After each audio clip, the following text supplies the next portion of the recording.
prácticamente después de 22 años de haber estudiado derecho, haber todo hecho, le voy a decir sí, perdón por haber dicho que me violaste, pero tú que me violaste y después de 22 años sube tu camino caminando como si nada hubiera pasado. ¿Eso cómo abre la situación ahora aquí en Colombia?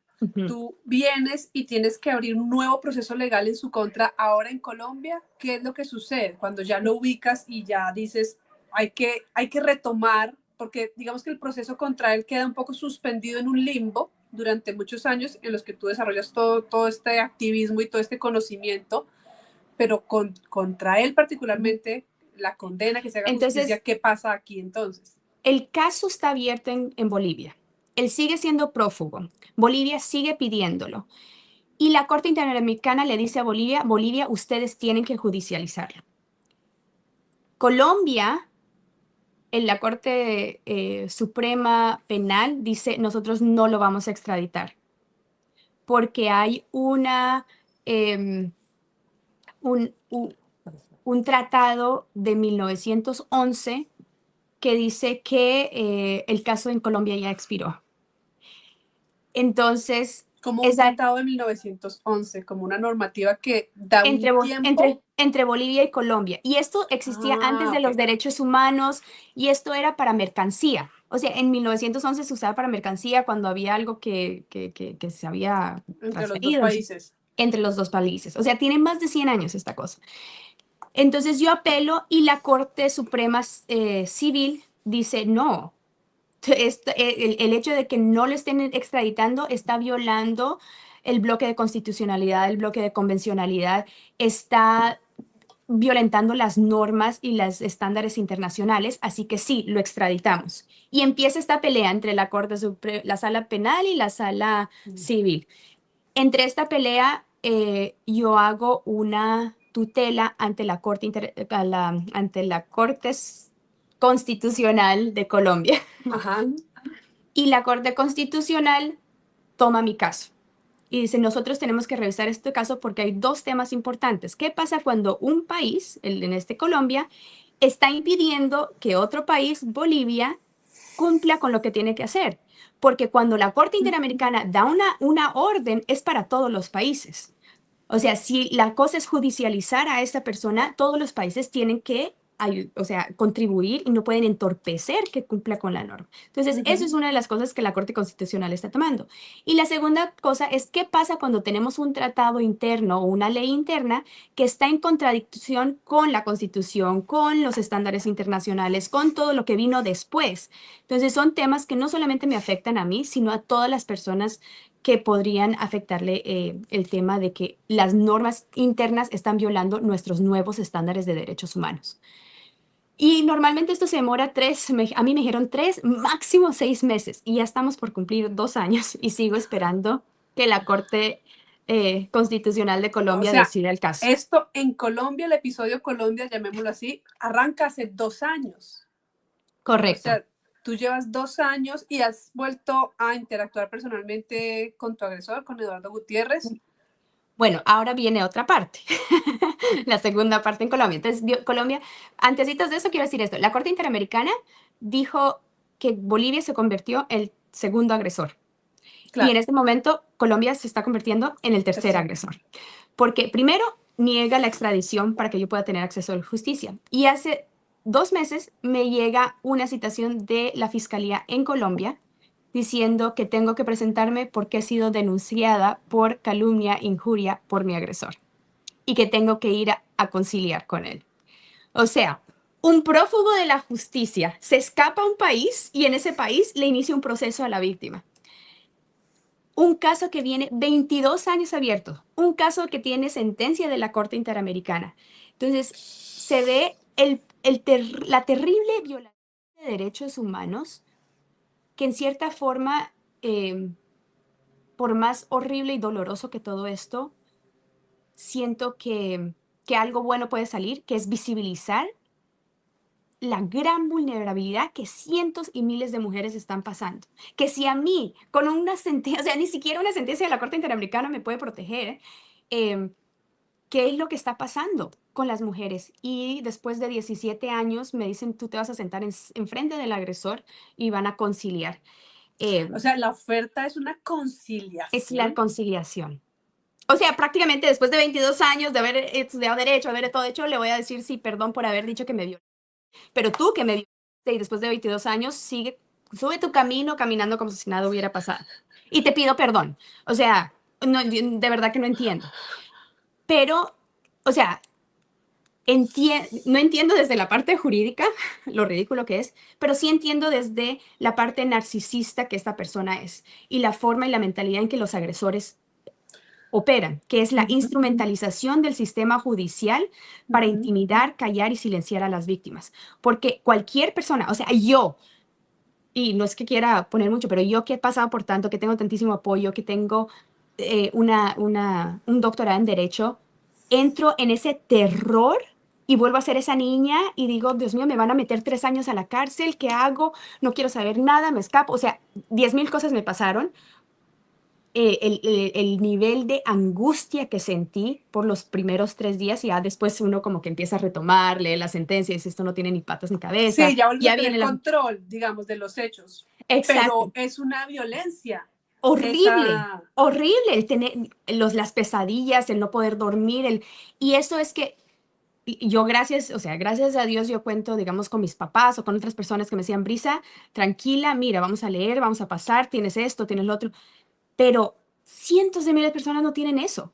Y después no solamente yo me enfrento a la fiscal que me trató horriblemente, pero yo también pude preguntarle, le dije, mire, yo no quiero saber qué ley está dando. La ley en Colombia dice esto.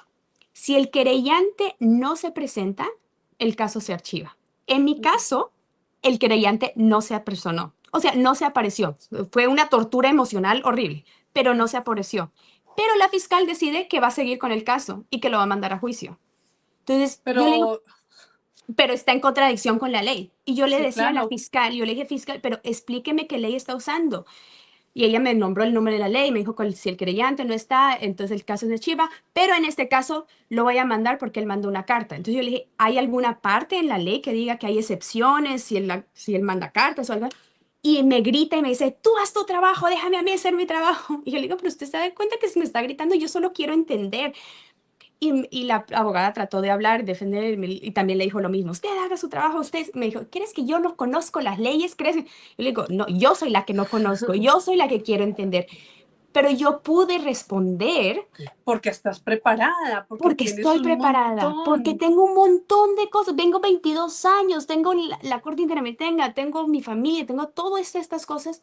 ¿Qué pasa con las miles de mujeres que quedan petrificadas? O sea, la Claro. fiscal entró y me dijo, firma este papel, ya terminó la audiencia. Y yo le dije, ¿pero cuándo empezó? O sea, ¿quién eres tú? ¿Eres tú la fiscal? ¿Me puedes explicar qué es lo que está pasando?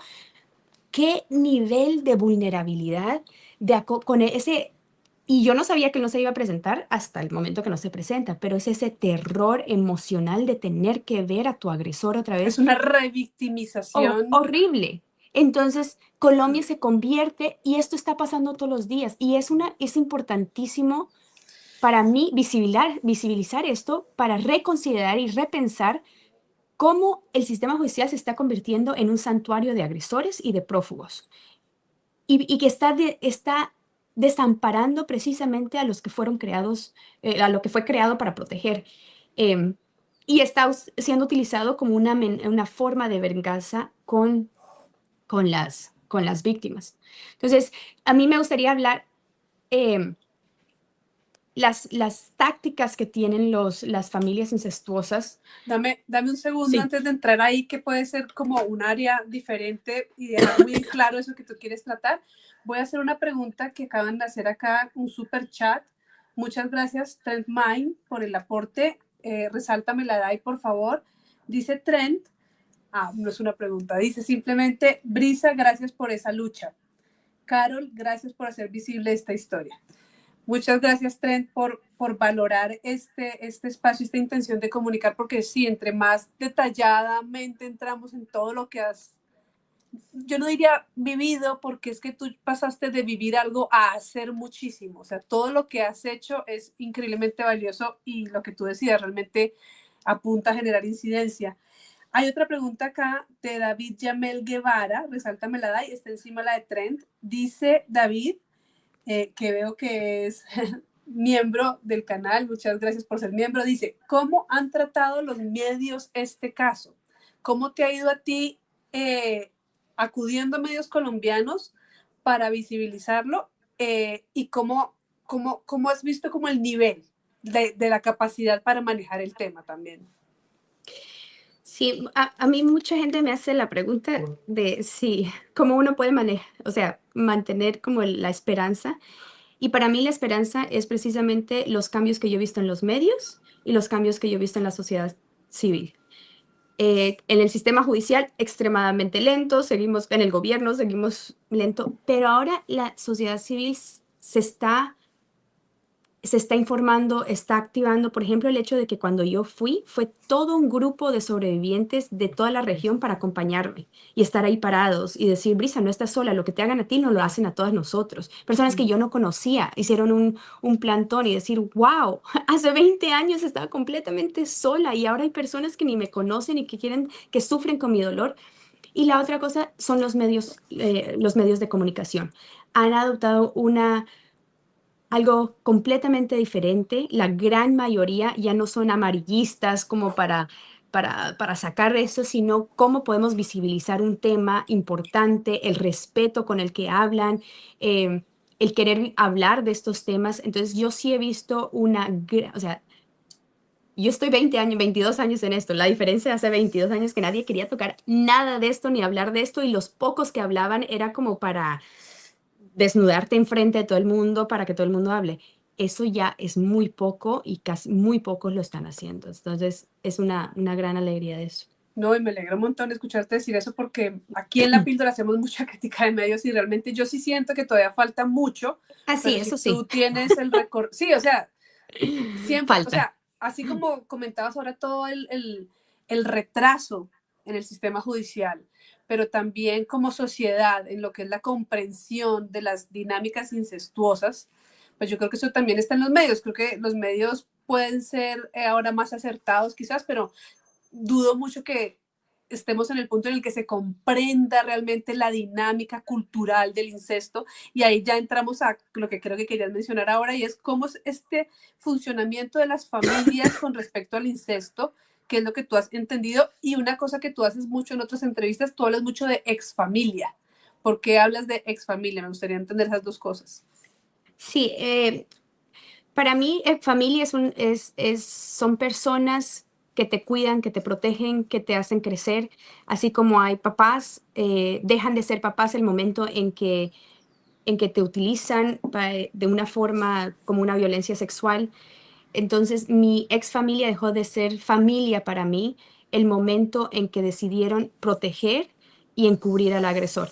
Y eso pasó hace 22 años. O sea, nadie, ni una sola persona de todos mis primos, que tengo como 40 o 60 primos y primas, 40 tíos y tías, ni una sola persona quiso decir, Brisa, yo quiero escuchar tu historia. Nadie escuchó mi historia. Todos escucharon la historia de él, todos lo defendieron a él, incluso escribieron cartas diciendo lo que querían decir, aunque yo vivía en Bolivia y ellos viven en Colombia. Eh, entonces, entendí que la violencia sexual incestuosa está dentro de lo que es la cultura del incesto, que estábamos hablando antes. Todas estas normas y normativas y formas de pensar para silenciar. Entonces, hay 5 cosas que los agresores y las familias incestuosas hacen para silenciar a la víctima. La primera es la negación de los hechos.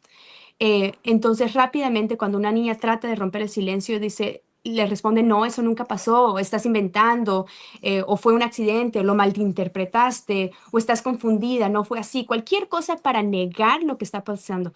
Y el objetivo de esto es hacer dudar a la víctima de su propia percepción y su propia memoria y su propia realidad, de una forma que hace como gaslighting.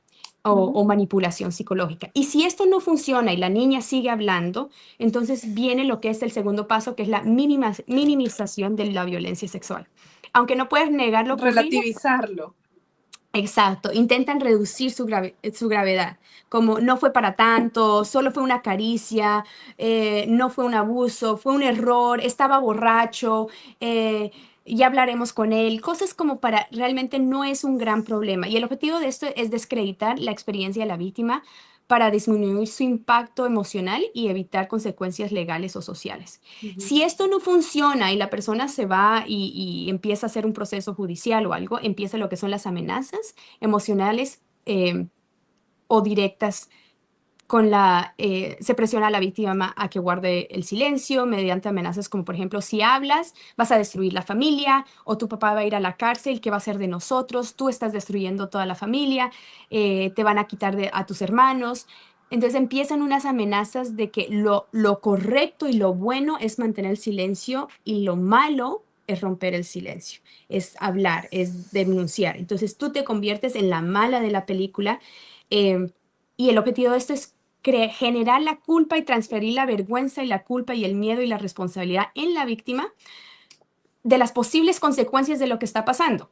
Entonces, todo esto es porque la víctima está hablando, no porque el agresor la violó y Haya despreció hecho la lo que persona. hizo, sí. Entonces, y después, si eso no funciona y la víctima continúa hablando, viene lo que es el castigo, aislamiento y difamación de la víctima. Entonces, aquí es cuando la víctima se le excluye de las reuniones familiares o le envían a vivir lejos, eh, se, la tildan de mentirosa, empiezan incluso a hablar en el radio o empiezan a sacar fuera que ella está loca, que tiene problemas mentales, que está psicótica, no le hagan caso, porque obviamente esto nos produce depresión, nos produce ansiedad, entonces dicen, ves, ella tiene esto, tiene el otro, y usan cualquier cosa para que la sociedad la vea a ella como loca, como que está demente, como que está mal. Y el objetivo de esto es descreditarla socialmente para evitar, debilitar cualquier apoyo emocional y enviar un mensaje al resto de las víctimas, esto te va a pasar si tú hablas. Y el último, que es lo que ha pasado en mi caso, es que si nada de esto funciona, es instrumentalizar el sistema judicial o institucional en contra de la víctima. Y esto es donde denuncian a la víctima por difamación, se les obliga a testificar sin preparación, generando retraumatización, se manipulan a los profesionales como psicólogos, trabajadores sociales, abogados, para que eh, para que refuercen la versión del agresor. Y el objetivo de esto es desgastar y victimizar a la víctima para que se calle a través de simplemente decir ya no puedo más. Incluso, por ejemplo, yo decía en la conciliación, ¿cuántas mujeres habrán estado sentadas en esta misma mesa a decir, ¿saben qué? Por la protección de mis niños, si a mí me van a meter 3 años, o sea, aunque no sea muy lógico, pero para la mente de la víctima, de la persona es, me van a meter 3 años en la cárcel, yo no puedo poner en eso a mis hijos, prefiero pedir perdón por decir que me violó o lo que sea, pero por favor ya no puedo más. O sea, el Claro. agotamiento emocional es tan grande y cómo el sistema se está prestando para que queden los crímenes en impunidad. O sea, el sistema está apoyando toda esa revictimización. Hay una pregunta acá que tengo de super chat. Creo que es una pregunta delicada. Te la voy a leer con esa advertencia. Destácamela, por favor, Dai. Es un aporte de Mauricio Rivera. Gracias por apoyar el canal. Dice, lamentablemente, las denuncias falsas complican este tema. ¿Cómo lidia hoy la justicia con esos procesos tan prolongados cuando hay inocencia? ¿Cuál es tu mirada con respecto a ese tema que casi siempre emerge cuando uno está tocando estos temas? Sí, es importante saber que estadísticamente menos del 2% de los casos de violencia sexual pueden ser casos donde no sea verdad lo que está sucediendo.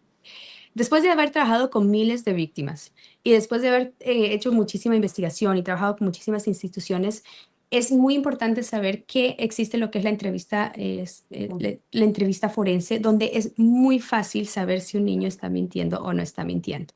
Por eso es tan importante tener personas especializadas haciendo este manejo de lo que es la entrevista forense. Es importante saber cómo funciona el trauma, porque un niño que está inventando no te va a dar los efectos del trauma cuando te lo está contando. No va a darte las pautas como un niño que ha experimentado trauma. Y normalmente los pocos casos que han sido como que fabricados vienen con una historia que es muy...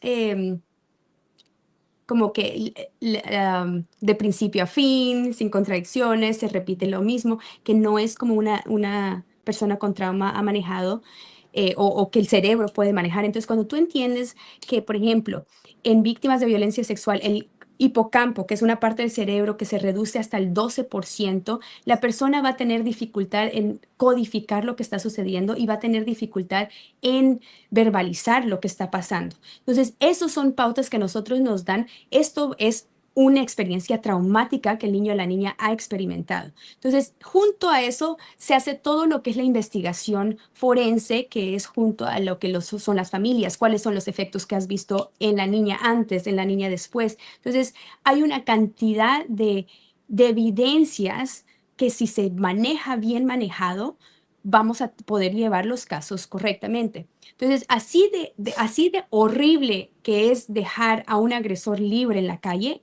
igual de horrible o peor es poner una persona inocente en la cárcel.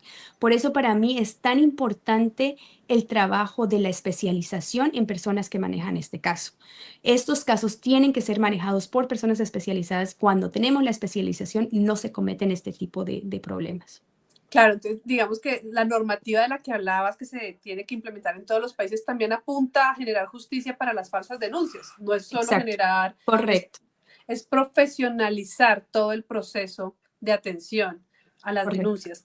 Hay una mirada que me interesa mucho tener de ti y es la mirada como neuropsicológica, ¿no? Hablando de neuropsicología, porque cuando se habla de estos traumas, a veces se cae mucho en el tema moral, ¿no? Y en el rechazo a la conversación por verla, sí, desde un lado moral muy vergonzoso. Creo que hablando desde la neuropsicología uno puede darle una mirada más científica, enfriarlo un poquito para poder abordarlo.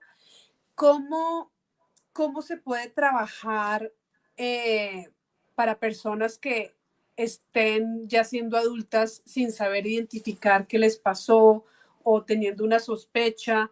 ¿Qué tipo de señales podrían empezar a leer para revisar cuál es su historia de vida y que de pronto digan, bueno, sí me pasó esto? Sí, gracias por esa pregunta.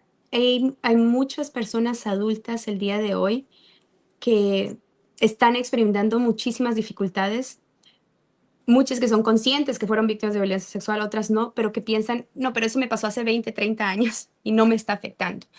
La ciencia ha demostrado que las 10 causas de muerte están ligadas a lo que pasó en su niñez. En Estados Unidos se está haciendo una investigación con más de 18,000 personas que se les viene siguiendo por muchos años, donde muestran que personas que han sufrido violencia sexual desarrollan las 10 causas de riesgo más grandes y desarrollan las 10 causas de muerte más grandes en la sociedad. Y esto muestra cómo la violencia sexual lo que hace es desregulariza el sistema nervioso y cambia totalmente desde la forma en que respiras, la forma en que digieres, la forma en que duermes, la forma en que interpretas el mundo. Entonces, personas que son adultas ahora dicen, ay, tengo insomnio, me cuesta dormir, siempre estoy cansado, no tengo energía, y piensan que es algo presente. No, eso es la desregularización del sistema que pasó hace tiempo. O personas que desarrollan enfermedades autoinmunes que no tienen una respuesta. Hemos visto N veces trabajando con hospitales de que personas que tenían problemas autoinmunes, que les dicen, no, no tienes nada, lo que tienes es una respuesta al trauma. Y cuando empiezan a trabajar en el trauma, comienzan a mejorarse y a dejar todas estas enfermedades, enfermedades que no tienen respuesta, enfermedades que no tienen cura, enfermedades que la persona se muere. Cuando logran entrar en contacto con su trauma, se desaparecen todos estos traumas. Y se ve una y otra vez personas que tenían cánceres, personas que tenían una cantidad de cosas, como la desregularización del sistema no solamente afecta a nuestro sistema inmune, nuestro sistema digestivo, entonces afecta todas las partes de nuestra vida y no las hacemos la correlación. Uno dice, bueno, es que tengo este problema, es que estoy enferma, es que todo el tiempo me enfermo o tengo problemas de que todo el tiempo tengo dolor en los músculos o dolores de cabeza o dolores de cuerpo y voy y me tomo una medicina y otra medicina y uno sigue y el cuerpo sigue manifestándose de una y otra forma que no, que hay algo en nuestro pasado que desregularizó completamente nuestro sistema nervioso. Entonces, así, esta es una respuesta que nosotros vemos. Y otra de las cosas que yo hago con los jueces fiscales yo les muestro imágenes del cerebro. Niños y niñas que han pasado por violencia sexual tienen una reducción de 18% en el cuerpo calloso, que es lo que conecta la parte derecha y la parte izquierda del cerebro. Entonces, cuando niños están tratando de verbalizar lo que les está pasando, muchas veces tienen dos cosas: o hablan del caso como si no fuera de ellos y los acusan y dicen, ven, no tiene sentimientos, debe estar inventándose no sé qué cosas, o tienen tantas emociones que no pueden verbalizar lo que está pasando. Entonces, es poder mostrar cuál es el impacto que está teniendo la violencia en los niños, en la familia y en la sociedad. Y en una gran cantidad de adultos que están funcionando a medias, sin saber Exacto. qué fue exactamente lo que les Y pasó. eso es el trabajo lindo que ahorita tenemos. Nosotros trabajamos en 15 países con personas que pues toda su vida han sido enfermas o ansiedad o no han podido mantener trabajo, y una vez que se conectan con el trauma, empiezan a florecer y a convertirse en personas que pueden disfrutar cada día como lo hacíamos cuando éramos niños, que veíamos una flor y decíamos, mira esa flor, qué hermosa, y podíamos repetirla una y otra vez, que podíamos disfrutar de los rayos del sol. El volverse a sentir vivos y disfrutar el estar vivos es algo que vemos una y otra vez con las miles de sobrevivientes que hemos podido trabajar. ¿Cómo puede la gente contactarlos a ustedes? ¿Cuáles son los datos de las redes? Y pues la fundación se llama A Breeze of Hope, que es una brisa de esperanza en inglés, abreezeofhope.org, y ahí se pueden conectar para las diferentes actividades que tenemos a nivel regional, con las diferentes organizaciones que trabajamos, y pues sí, con mucho gusto.